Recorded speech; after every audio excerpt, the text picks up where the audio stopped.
Man, look at that beard. Man, looks better in camera than it does on person. Thank you, Zach, at Bonafide Barbershop for making us look clean and fresh all the time for our podium pictures that we never take. All right, let's dive into today's episode.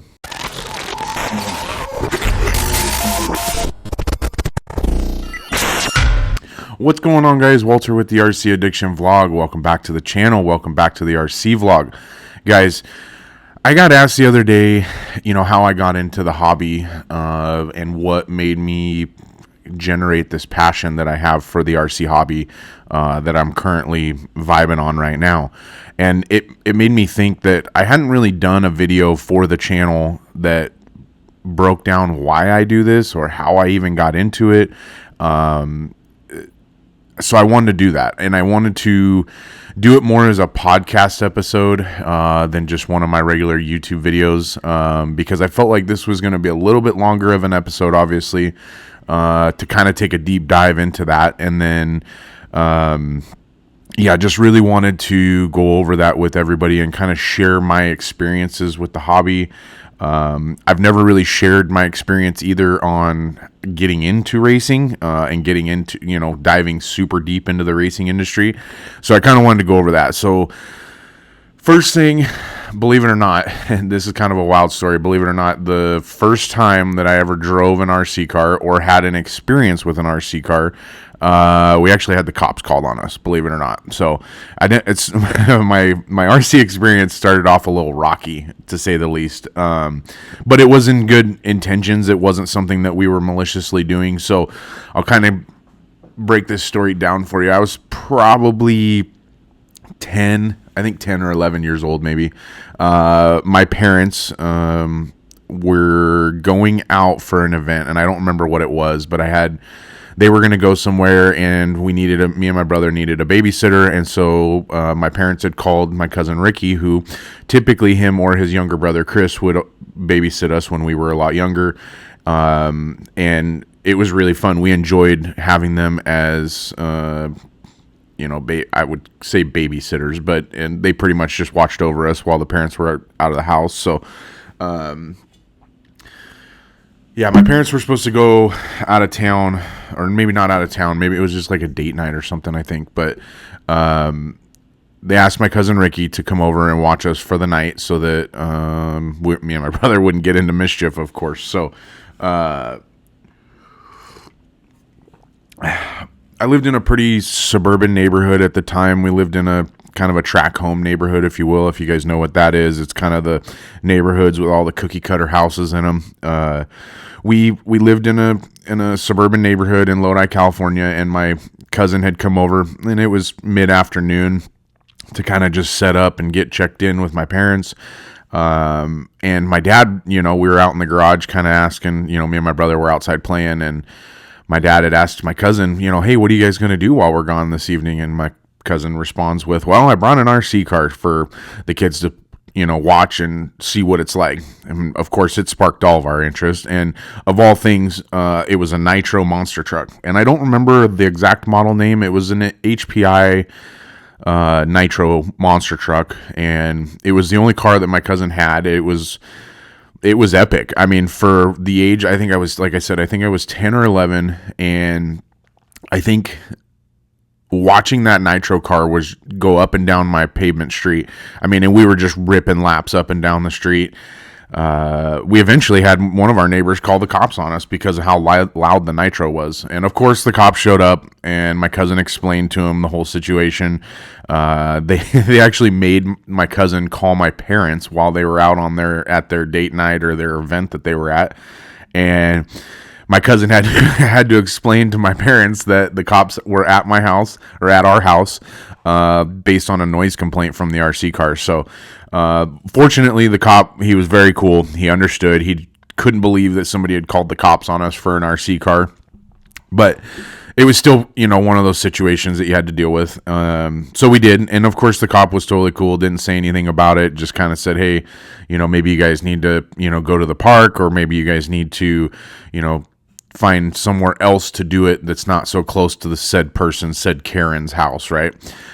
So we did. We took the cops' advice, and at the end of we lived on like a dead end road that they hadn't, like, they knew that they were going to continue the neighborhood, but they hadn't done it yet. So like the pavement street just stopped at the end. They hadn't paved any further out into the field. And so a lot of the neighborhood kids we all skateboarded, BMX'd, rollerbladed. I mean, we did all those things because Snapchat, Facebook, iPhones wasn't a thing when I grew up. So, we had to figure out ways to have fun outside. And so we had this, like, I would say poor man's skate park that we built at the end of our street for all the kids in our neighborhood to play with. And my cousin and I were like, dude, it would be sweet to send that thing, let's go take that jump out into the field and see if we can send this monster truck 100 feet, and of course we all were like, yeah, let's do it. And so we set up this quarter pipe, or this kicker that we had built that was in our little skate park area at the end of our street. And at the end of our street, it kind of just went off into cornfields because they hadn't purchased the rest of the land yet. And so it was the farmer that still owned all the property, still had cornfields and stuff that he was harvesting each year back there. But it was obviously an easy spot for us to send the truck. At the time, the corn was all cut down. It was basically just a plowed dirt field. And so we knew that we weren't going to be harming anything in the field. So we went ahead and built this jump headed straight out into the field, And it was really sweet. And I just remember watching my cousin from the very beginning of our street just come ripping down. And I mean, I don't know at the time, and maybe someone can correct me on how fast that HPI monster truck would have gone, but I would say it was probably doing 30 miles an hour, maybe a little faster. But at the time, being 10 years old, I thought it was just doing 100 miles an hour down our street. Like, it's just coolest thing I had seen since sliced bread, Like, it was just, that's what it was. And I remember when my cousin left that day that, like, it had sparked some interest in me to drive an RC car. And I think my parents kind of knew that, because I think it was maybe the next Christmas or next birthday. I don't exactly remember, but I want to say for my next Christmas or birthday present that my parents had got me, I would call it a Radio Shack RC car. Most of you guys don't know what Radio Shack is. If you don't, look it up. If you do, we're kind of dating ourselves knowing that we walked into Radio Shack to purchase electronics back in the early 90s or late 90s, excuse me. And I think there's still a few of them around. Like, I know in Oregon, I think we still have one, but I'm not 100% sure on that. So it's kind of like Blockbusters. I think they're all officially gone at this point. But so anyways, as time goes on, I have my first RC car. My parents had got me this Radio Shack, style RC car, and it was a 10 scale, or maybe a little bit smaller than a 10 scale, like Formula One style on-road car. And so it wasn't much you could do with it other than like rip laps or build like a track or something with chalk out in front of on your driveway or out in front of your house on the street. But it was the only thing I had. And it was like, I burned batteries down in that thing. I mean, I would charge batteries, burn it down, charge it again, run it again, charge it again, run it again. And I mean, I'd maybe get 10 minutes out of that nickel metal battery that it came with. I remember I would get so frustrated that it would only last 5 or 10 minutes, because back then battery technology wasn't what it was today. And so, time was of the essence when you had a charged battery in an RC car, especially electric. The nitro stuff, that was a little bit more prominent back then.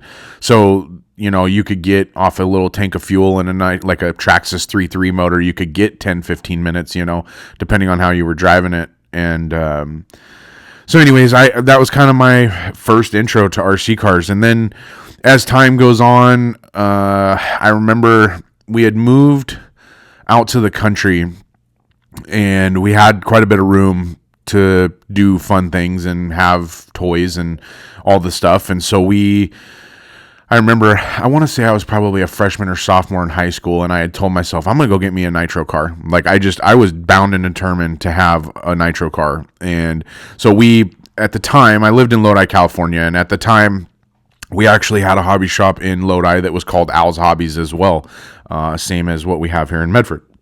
I don't know if they're the same. I've never asked, but we had an Al's Hobby in Lodi, and I remember going down there and just kind of browsing, and it was a pretty I wouldn't say it was a big hobby shop, but it definitely had everything you needed when it came to the RC hobby. And when I say that, I mean everything from planes and boats and cars and just all the things. I mean, it was just like the Owls that we have here in Medford. It was a pretty set up little shop. It had a little bit of everything.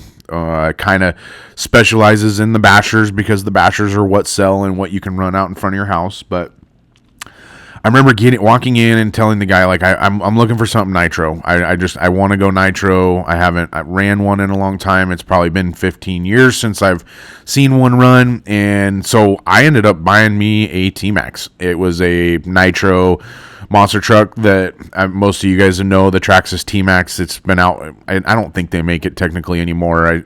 But I think it was the only like nitro monster truck that Traxxas made at the time. Like I know they made the Nitro Slash, I think they called it the Slayer.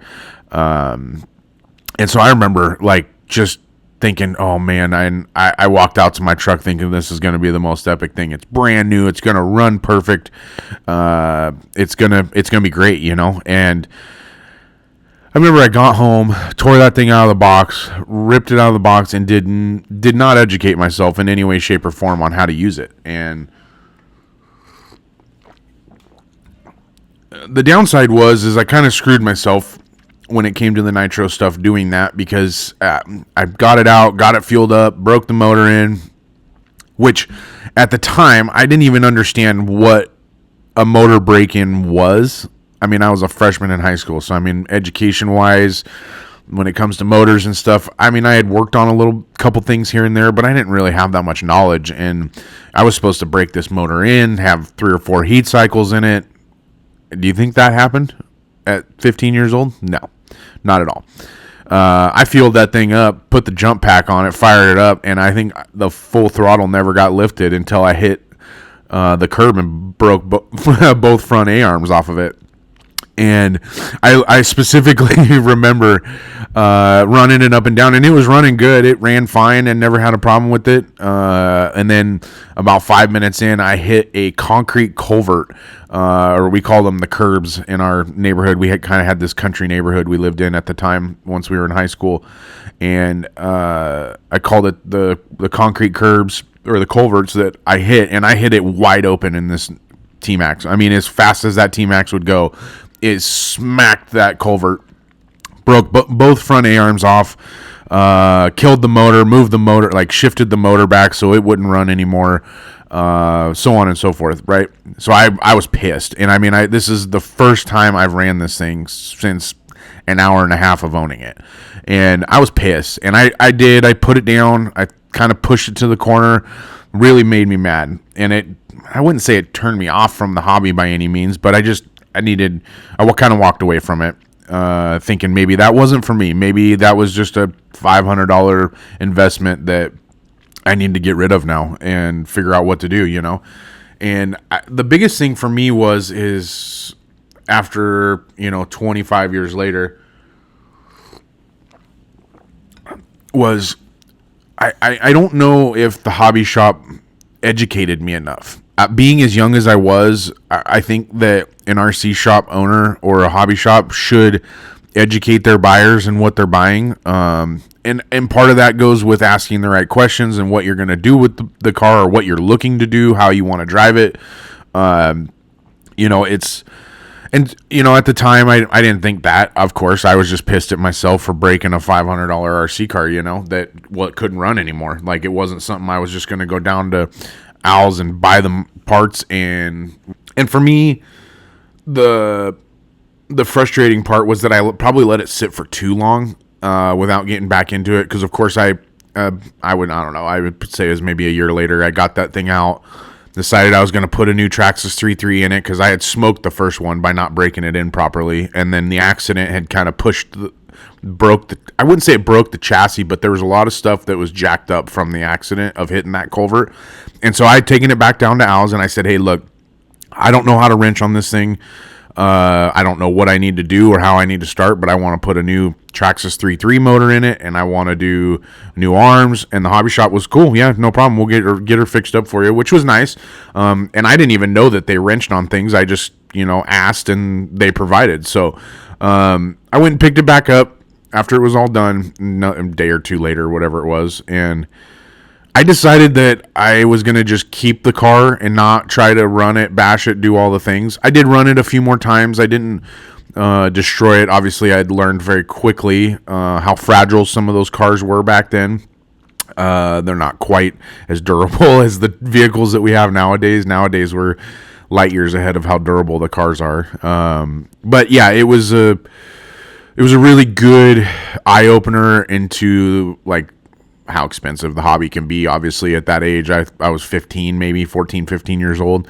And let's see, I'm going to kind of like fast forward here as I graduate high school, get through college, move up to Oregon, and start, I had started my family. I got married in 2017. And I was working at a big Can-Am and Yamaha dealership. It was a big power sports dealership, probably the biggest on the West Coast currently. And a buddy of mine that I was working with was like, man, I've been thinking about getting an RC car for me and the kids and blah, blah, blah. And like, I don't know, I probably hadn't had the word RC or even the concept of an RC car brought up to me or even mentioned to me in probably 10 years after I had graduated high school and did that T-Max car and all that. And I looked at my buddy, I'm like, you know what? You're right. I haven't had an RC car in a while, and I want to get back into it. Like, I want to have something to drive. Like, I knew as the family started and we were going to start having kids that remote control stuff is a really fun, like, I wouldn't say it's a sport, but it's a really fun hobby for your kids to be involved in. And I've been enjoying that with Wesley here a lot lately. But anyways, my buddy was like, I'm going to go down and get one. And so I did too. And I went down and got me, I think it was the 16th E-Revo, 16 scale E-Revo with the 12-turn brushed motor in it, which they didn't make very many of those, I don't think. From what I understand, the E-Revo with like the full-size 12-turn motor was kind of a one-off car that Traxxas made. But anyways, I ended up buying one of them, and I was ripping this thing through the parking lot with the being electric. It was on 2S, and I just remember like killing the battery in it and like pulling it back over to me. And I had this is even more of a funny story because I worked in or lived in a pretty sketchy area, and so I didn't want to have the car delivered to my house and have it sit on my front porch all day. And so I ended up having it delivered to my work. And I remember the day that it got delivered because the UPS guy was like, "Oh shit, you guys are selling RC cars now, you know?" And I was like, "No, this is just personal delivery. Didn't want it sitting on my front porch," so on and so forth. So anyways, I ripped this thing out of the box while I'm at work, while I'm on the clock, something I shouldn't have been doing. But anyways, I did it and used the cheap USB charger to charge the battery on my computer at work, and instantly went outside as soon as that thing was done to rip this thing through the asphalt parking lot. And I just remember pulling it back up to me after battery died, and I was like, dude, I didn't break nothing. And this car is fun. Like, it's easy to drive. It's powerful. It handles great, and it survived a whole trip. My buddy was like, "What are you talking about?" And so we had gotten on the story of me basically only letting RC cars last one battery pack or one gas tank, at the time. And after kind of diving into it, we'll say another year or two goes by, and I was ready to dive into the RC hobby a little bit more. I hadn't had anything other than like that T-Max and the 16th Revo. I'd had that Formula One car, that little Radio Shack car, but I remember telling myself, like, I want to do this. I want to get into it. I want to have something more than just a basher. And I didn't really know where to start. So I went down to Al's and talked to our buddy Eric. Oh, well, now is a buddy Eric. I didn't know him at the time, of course, but this guy Eric, working at the hobby shop, noticed me looking and having questions, and so we started to talk. And I asked him, I said, "Hey, what do you think, what do RCers do in this valley, or where do they go, or this, that, and the other?" Just asking questions, poking around. And the conversation came up about the off-road racing, carpet off-road racing. And in Southern Oregon, we don't have any outdoor racing other than a couple private tracks for mini dirt oval. And Eric was like, hey, this is what we do here at Poor Boys. This is, obviously we don't sell any of those race cars here at Owls, but this is where I would probably start. And he pointed at a 2-wheel drive brushed slash. And there was a reason that he did that, and it was because that I could take that to Poor Boys as long as I kept it clean enough and didn't bash it outside, that I could run it on the off-road carpet track at Poor Boys. They would allow that. They would let you put the stock tires on. You didn't have to have any sort of carpet tires to go out there, and they would let you run your 2-wheel drive slash on the off-road track. And if you guys have seen my videos before about or how big Poor Boys' off-road track is, it's pretty big. Like, square footage wise, they got a lot of room compared to most people. And I remember the first time going down there, the guys, I showed up with my slash, couple of two Traxxas batteries, a Traxxas charger. I thought I was just going to go there to have some fun and rip, and I did, and it was amazing. My first couple trips there, we ran my stock slash around the track, just practicing running laps. I mean, we didn't even have a transponder in it, so it didn't really matter what we were doing. We just, as far as turning laps and running an RC car, we were having fun. And that was probably the most involved RC experience I'd ever had up until this point. And after coming a couple times, Eric and a couple of the other guys, my buddy Ryan Young, who kind of, him and Eric and Zach and a few of the other guys kind of took me under their wing and were like, hey, obviously you've seen that the 2-wheel drive slash is, not the race car you need if you want to compete here, but, you're obviously more than welcome to keep running that thing, but we do have what we call the loaner buggy for people who are looking to try out the racing side of the industry or the hobby. And of course, it sparked my interest because I'm like, well, what's a buggy? What is this? What are these cars that you guys race? And so, of course, this created this just eye-opening experience of that, obviously Traxxas isn't the only name in the RC industry, and that there's plenty of other companies that build cars. And, for me, I was very naive in that aspect. Like, I just didn't know and never been shown, never been explained that stuff. And so I came back that following Sunday for their club race. We race every Sunday, usually at 10 or 11, and they charged up this loaner buggy for me to race. And I remember going. Now, granted, I had ran the track a few times with my 2-wheel drive slash. Now, a team associated 2-wheel drive buggy and a 2-wheel drive Traxxas slash are very different vehicles. Going to handle completely different, drive completely different, have different power, all the things, right? And so Eric and the guys were, it was time for my first heat race. And I will remember this because I was shaking up on top of the driver's stand. And I'm just we didn't have a novice class that we raced. I'm just racing 17.5 stock 2-wheel drive buggy. I remember the first few laps making it around the track. I was just going nice and slow. Wasn't trying to push things. All I wanted to do was make clean laps. And before I knew it, I wasn't that far behind everybody. And I remember, after my little 5-minute heat race, I come off the driver's stand and everybody's like, dude, where did you learn to drive like that? And I'm like what? I was just making sure I didn't wreck. And they were like, dude, we've never seen a novice racer come in here and race like that. Like, usually they're banging off pipe to pipe. They can't keep it on the track. They're traction rolling because they can't figure out how these two-wheel drive buggies work or how they drive. I said, no, I mean, it seems to drive great. I said, obviously I don't really have much to base it off of, but I rips around the track compared to my slash, and of course it gave everybody a chuckle that I was comparing it to a slash, but it really opened my eyes. That first Sunday opened my eyes big time. And I just remember those guys telling me like, hey, you got good race etiquette. You're good on the driver's stand. Like, how to get out of people's way when the leaders are coming up behind you. And part of that was just because I had raced dirt bikes and other motorsports things throughout my lifetime. And so I knew the etiquette behind that, because the etiquette doesn't really change when it comes to racing, no matter what you're racing, whether it's dirt bikes, RC cars, boats, doesn't matter. Regular, oval cars, NASCARs, doesn't matter, right? The etiquette's kind of the same, as you move from sport to sport.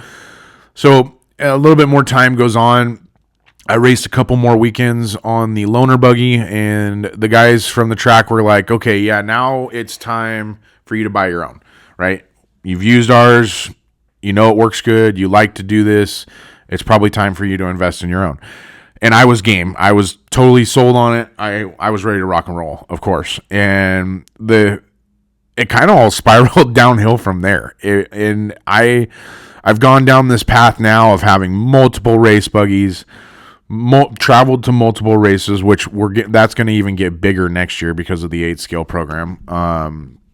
And so we're excited. I kind of wanted to lay this story out for you guys to highlight a few things, highlight things that I feel like we can improve on, as RC enthusiasts, things that we can help out with.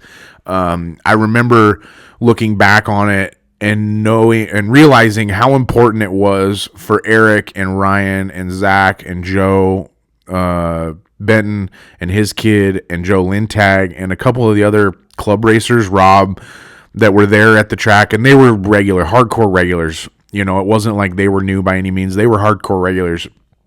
They took me under their wing and really showed me the ropes of how to get things done in the racing side of things, and how to be, how to save money, how to be fast, how to be smart. And I felt like those were some of the extremely key things for me to learn right out of the gate.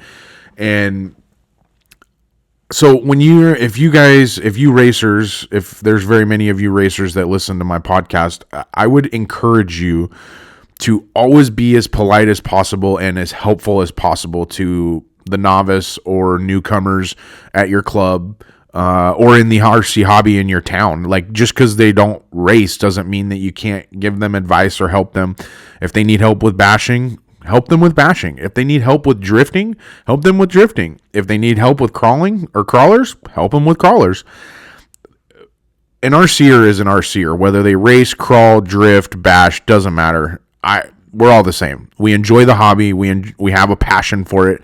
And there's a reason that we continue to spend our hard-earned money on it. And, nowadays, with where I'm at, the money that I make, the money that my wife makes, I'm very fortunate that I don't have to be too concerned about the money that I spend on my hobby. I mean, I am concerned about it. It is something that it's not like I can go buy whatever I want. Like, if I need to buy a new car, I have to save up for a couple months and make that happen. It's not like I can just go buy multiple vehicles today if I needed to. But for me, it's important that I understand that, because not everybody can do that. And I feel like that is why lately I've tried to do a little bit more donating to the races that I've sponsored, and be a little bit more helpful, because I know that stuff is crucial to how long certain people stay in the hobby or stay in the racing industry or whatever it is, So the main reason behind this video is to share my story, share my passion, kind of give you guys a glimpse of where it came from. I know it's kind of a wild story. It wasn't like, everybody thinks that I've had like this huge long history of RC racing in my, few years of doing it, and I haven't. And maybe that's why we're still growing, of course. I don't expect to be perfect by any means, but with how much effort I put into it, I do expect myself to do a little bit better than I have been. But we've talked about that on our race recaps. But yeah, it's just, it's a very fun, family-oriented sport. Or hobby, and I feel like it is growing bigger and bigger and bigger. I watched the No Name podcast. Lefty did a podcast the other day about it, and it's the social media aspect, I think, is what is growing the hobby so quickly right now. And it's weird because like our economy is in I wouldn't say it's a recession, but it's pretty much a recession right now. And you don't necessarily see our hobby slowing down, the racing side of the hobby slowing down. You might see the basher side slowing down because people don't have money to spend on their kids to buy a two-wheel drive Slash. But the racing side of the hobby seems like the social media has just made it light on fire, really. Which is exciting for me. Obviously, I'm right in the prime of diving into it and wanting to go big with it and be important and have the YouTube channel kind of make a name for itself in the racing industry. Like I said, I'm excited. And that was the whole reason behind this video, was to just kind of share my story. And I just hadn't done that before. I've shared it with a couple people at the track and just how and what and when I got into it. And yeah, I felt like I needed to share that with you. Somebody asked me that the other day when I was at the track, and I realized I had never done a video on that. So I hope, if you guys enjoyed this story and this monologue of me, sharing my experiences and thoughts about the hobby right now, please make sure you hit that like button. Make sure you hit that subscribe button, guys. We're doing more and more content every day. We're trying to get better and better. So if you guys have suggestions, comments, make sure you send them our way. I mean, we're always looking for constructive criticism when it comes to the YouTube channel. And it's an exciting time for me, for my family, my kids. We're excited right now. So, like I said, we appreciate you guys watching, and we will see you next time, I guess. Make sure you stay tuned.